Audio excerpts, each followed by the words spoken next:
హరహర శంకర, జయ జయ శంకర.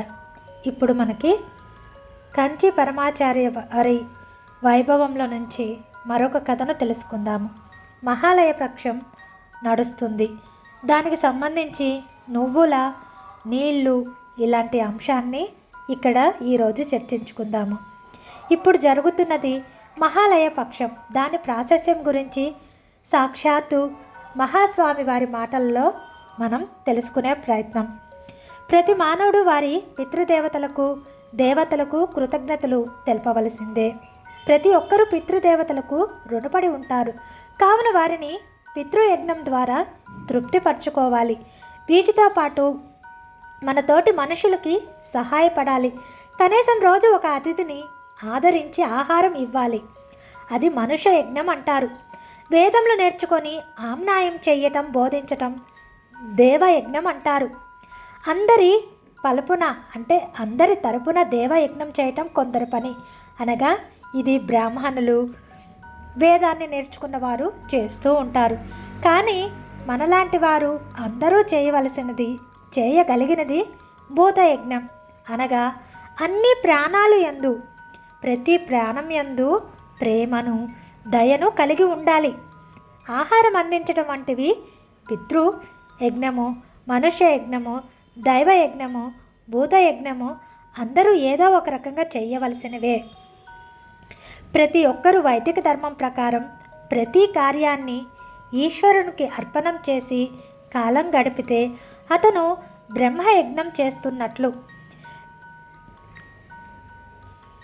ప్రముఖ తమిళ కవి అయినటువంటి తిరుక్రాల్ రచించిన తమిళ కవి తిరువల్లూర్ కూడా అదే చెబుతున్నారు వారి గ్రంథాలలో. తేనులత్తర్ దయం విరుండ్ ఒకాల్ తాన్ ఏన్ అంగు ఆయం లత్తర్ ఓం బల్ తలై. ఇది తమిళ శ్లోకము. తేన్పులత్తర్ అంటే మనకు పితృదేవతలు, తాత ముత్తాతలు అనగా అందరూ వారి రుణాన్ని తీర్చవలసిందే. వేదము మాతృదేవోభవ పితృదేవోభవ అని చెప్తుంది. అంటే మన తల్లిదండ్రులే మనకు దైవ సమానులు. వారిని ఎన్నటికీ దూషించరాదు. వారు ఎంత చెడ్డవారైనప్పటికీ వారిని నిందించటం పిల్లల పని కాదు. వారు ఎలాంటి వారైనా వారు తల్లిదండ్రులే. వారు ఈ లోకంను వదిలి వెళ్ళిన తర్వాత తప్పకుండా వారికి వైదికంగా శౌధకర్మలు చెయ్యవలసిందే. శౌధకర్మను నిరసించిన సంస్కర్తలు కూడా తల్లిదండ్రులను కాపాడుకోవాలి అని ఒప్పుకున్నారు.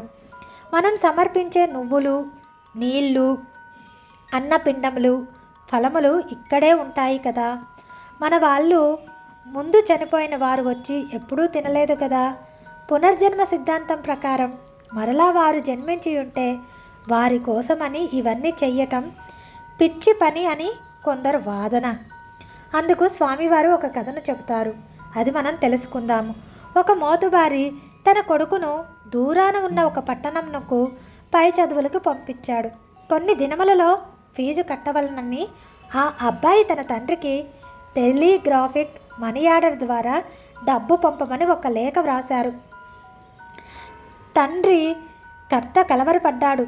అతను టెలిగ్రాఫ్ కార్యాలయానికి వెళ్ళి గుమస్తా గారికి డబ్బులిచ్చి టెలిగ్రాఫిక్ మనీ ఆర్డర్ ద్వారా ఆ డబ్బును తన కొడుక్కి పంపమన్నాడు. డబ్బును కన్నాలు చేసి అందులోని తంతి తూర్చి దాన్ని మొత్తం వాళ్ళ అబ్బాయికి పంపుతాడు అని అనుకున్నాడు ఆ రైతు. కొద్దిసేపటి తర్వాత ఆ గుమస్తా ఆ డబ్బును మీ అబ్బాయికి పంపబడింది, అతనికి చేరుతుంది అని అన్నాడు. ఆ రైతు మళ్ళా కలవరపడ్డాడు.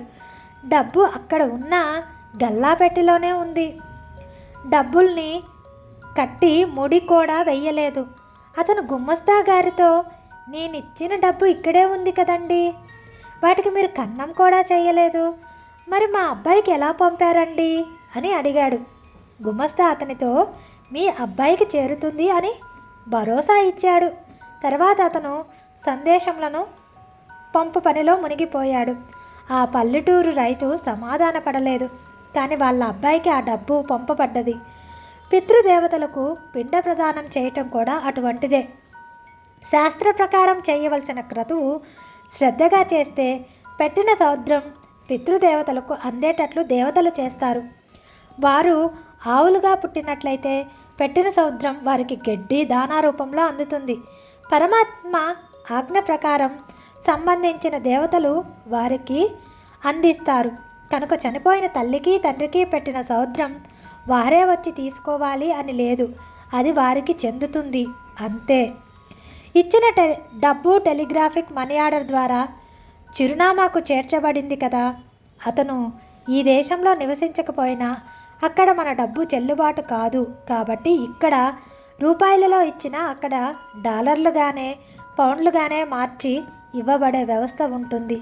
అలాగే ఈశ్వరుని వ్యవస్థలో కూడా పితృదేవతలకు సమర్పించినది వారికి చెందుతుంది. ఇక్కడ ముఖ్యంగా ఉండవలసినది తల్లిదండ్రుల యందు కృతజ్ఞతాభావము, శాస్త్రం యందు నమ్మకము, శ్రద్ధతో పెట్టేది సౌద్రము. నమ్మకానికి చాలా ప్రాముఖ్యత ఉన్నది. మనం ఏదైనా చేస్తే అది ఎలా చెప్పబడ్డదో అలాగే చెయ్యాలి. మనం ఒక ఉత్తరం రాస్తే అది ఎవరికి చేరాలో వారికి చేరుతున్నట్లు నేను నా ఇష్టం వచ్చిన చిరునామా వ్రాస్తాను, పోస్ట్ డబ్బాలో వెయ్యను, మా ఇంట్లో ఉన్న డబ్బాలో వేస్తాను అంటే అది చేరదు. ప్రేమ, భక్తి, జ్ఞానం వంటి స్థితులకు ఎటువంటి నియమము లేదు.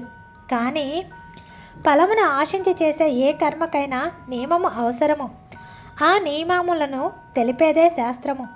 శ్రద్ధతో సశాస్త్రీయంగా చేసిన సౌత్రం తప్పక ఫలిస్తుంది. తస్మాత్ శాస్త్ర ప్రమాణాలంతు కార్యకార్య వ్యవస్థితే. అలాగా మహాలయ పక్షం గురించి స్వామివారు వివరణ ఇచ్చారు. హర హర శంకర, జయ జయ శంకర.